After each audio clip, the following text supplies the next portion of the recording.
Hello everyone, this is Dr. Kriti Jajani. Welcome back to my channel Speedy Dentistry. Today we'll be learning about embryology of head and neck.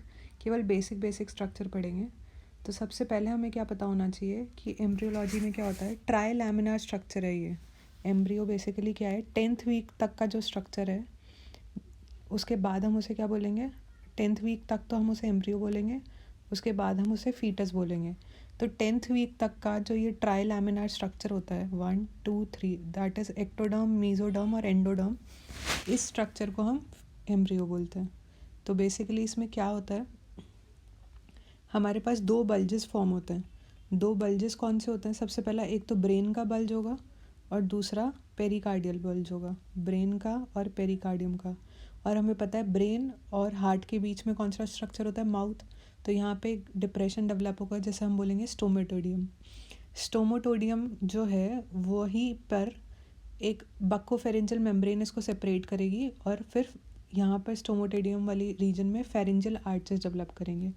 हमारे पास जो pharyngeal arches होते हैं वो कितने होते हैं, first, second, third, fourth. और जो फिफ्थ वाला होता है वो या तो अपीयर ही नहीं होता या फिर डिसअपीयर हो जाता है as soon as it is formed. और फिर आता है सिक्स्थ आर्च. तो हमारे पास 5 आर्चेस होती हैं. उसके अलावा जो बाहर वाला रीजन होता है उसे हम बोलते हैं क्लेफ्ट. बाहर वाले रीजन में क्या होता है, क्लेफ्ट का फॉर्मेशन होता है. और जो इंटरनल डिप्रेशंस होते हैं उनको हम बोलते हैं पाउचेस. तो हमारे पास एक्टोडर्मल क्लेफ्ट होते हैं और एंडोडर्मल पाउचेस होते हैं. नेक्स्ट आता है कि इनसे हर आर्च से एक स्ट्रक्चर फॉर्म होता है. तो सबसे पहले हम याद रखेंगे कि फेरेंजियल क्लेफ्ट जो था, जो कि आउटर स्ट्रक्चर है, उसके फर्स्ट से तो एक्सटर्नल ऑडिटरी मीएटस फॉर्म होता है. सेकंड, थर्ड और फोर्थ जो होते हैं वो ऑब्लिटरेट हो जाते हैं. अगर वो ऑब्लिटरेट नहीं होते तो वहाँ पे एक पैथोलॉजी का फॉर्मेशन होता है जिसे हम बोलते हैं सर्वाइकल साइनसेस डेवलप हो गए. तो ये क्लियर हो गया कि फर्स्ट वाले से तो एक्सटर्नल ऑडिटरी मीएटस डेवलप होगा और सेकंड, थर्ड और फोर्थ जो क्लेफ्ट हैं वो ऑब्लिटरेट हो जाएंगे. अब हम पढ़ लेते हैं पाउच से. तो पाउच में क्या होता है, फर्स्ट वाला जो है उससे ऑडिटरी ट्यूब और मिडल ईयर कैविटी डेवलप होती है. सेकंड वाले से टॉन्सिल्स डेवलप होते हैं. तो फर्स्ट वाले से क्या डेवलप होगा, ईयर डेवलप होंगे. सेकंड वाले से माउथ के अंदर टॉन्सिल्स डेवलप होंगे. थर्ड, तो थर्ड से आपको याद रखना है, थर्ड से थाइमस. तो थाइमस किससे डेवलप होता है, थर्ड पाउच से. ठीक है. उसके अलावा आप सुपीरियर और इन्फीरियर पैराथायरॉइड कैसे होते हैं, फोर्थ जो आर्च है वो नीचे की तरफ आ रही है पर वो डेवलप किसको कराएगी, सुपीरियर पैराथायरॉइड को. और थर्ड आर्च ऊपर की तरफ है पर पैराथायरॉइड कौन सा डेवलप होगा, इन्फीरियर. उसके अलावा जो लास्ट वाली उससे अल्टीमो ब्रैंकियल बॉडीज़ का फॉर्मेशन भी होता है. तो ये हमने पढ़ लिया कि पाउचेस से क्या फॉर्म होगा.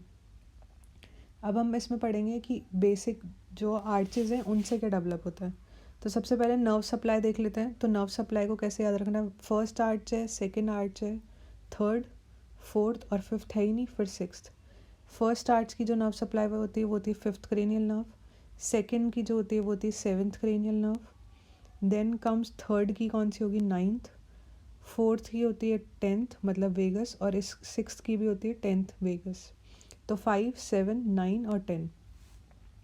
ये इम्पॉर्टेंट हमने ऑलरेडी टंग के डेवलपमेंट में भी पढ़ा है.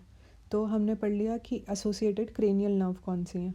अब हम पढ़ेंगे कि इनकी आर्टरी कौन सी होती है. तो मैक्सिलरी आर्टरी, फिर स्टेपीडियल. सेकंड है ना, तो सेकंड से सारे सेकंड वाले एस वाले स्ट्रक्चर्स होते हैं. तो स्टेपीडियल आर्टरी होती है. थर्ड की जो है वो कॉमन कैरोटिड और proximal part of internal carotid होता है.